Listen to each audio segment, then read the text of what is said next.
Hi, my name is Dale Lusk. I'm the children's pastor at People's Covenant Church. Do you feel like you're in exile right now? I kind of feel like I'm in exile. Now, normally you think of exile as when you're not home and you're forced out of your home, that you're kind of a refugee or displaced. But I feel like an exile because I can't go out where I want to. I can't do what I want right now. I want to go to the movies. I want to eat out at a restaurant. I want to go to a baseball game. I don't get to do any of those things. The world right now is not the world that I've known, and I feel a little out of whack in my mind. I'm wondering what's going on. I'm just wondering what's going to happen, and there's anxiety. And you know what? That's a lot what the Bible talks about. The Bible is really a story about exile. Now, think about Adam and Eve. They were given this amazing place to live, this perfect garden, this paradise. And they could do whatever they want, and they got to spend time with God every day.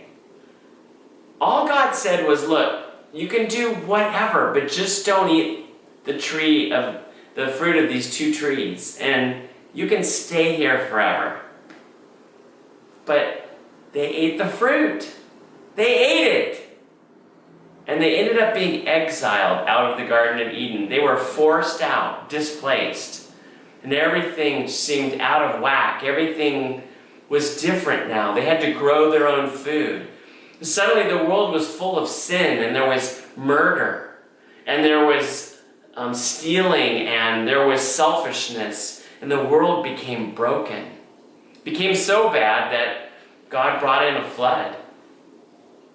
Another exile takes place in Genesis chapter 11, where all the people of the earth think that they're so great, that they're going to build this huge city and show how wonderful and great they are. And so God said, no, I'm not going to allow that to happen to you. He caused all of them to speak different languages, and it says that they moved throughout the entire earth. They were exiled and moved throughout the entire earth. And that city was called Babel, if you remember. Everyone was looking for hope. What kind of hope do we have to find a home, a place for ourselves? So God called Abraham. He said, Abraham, I'm sending you to a home, to Canaan, to a promised land. And I'm giving you that land and all your descendants, that land. All you have to do is worship me. All you have to do is make me, God, center in your life, and you can live in this promised land. You'll have a home of your own. You'll come out of exile. And when the Israelites finally arrived from Egypt, they lived in the promised land for 500 years. But did they follow God? No, they didn't. And over again, the prophets would say, you must follow God. He must be number one for you. He promised us this land. He promised us a home. He's going to put us in exile if you don't. And God gave them 500 years. And finally, the Babylonians, remember Babel? The Babylonians come. And they take the people of Judah and Israel to Babylon and take them into exile. And the people are wondering what's going to happen. We don't have a home. We want our own home. We want to be able to do what we want to do. And even after they made it back to Israel, they wondered because home wasn't the same anymore. They realized home wasn't really a place. Home was something beyond a place. And they needed hope. They needed someone to offer them a home. And you know who did? It was Jesus. Jesus came and offered them a home. He said, I am the way. I am the truth. I am the life. I am the one who can lead you out of exile and lead you to a home. All you have to do, he said, is follow me. Believe in me. Have faith in me. But they killed him on a cross.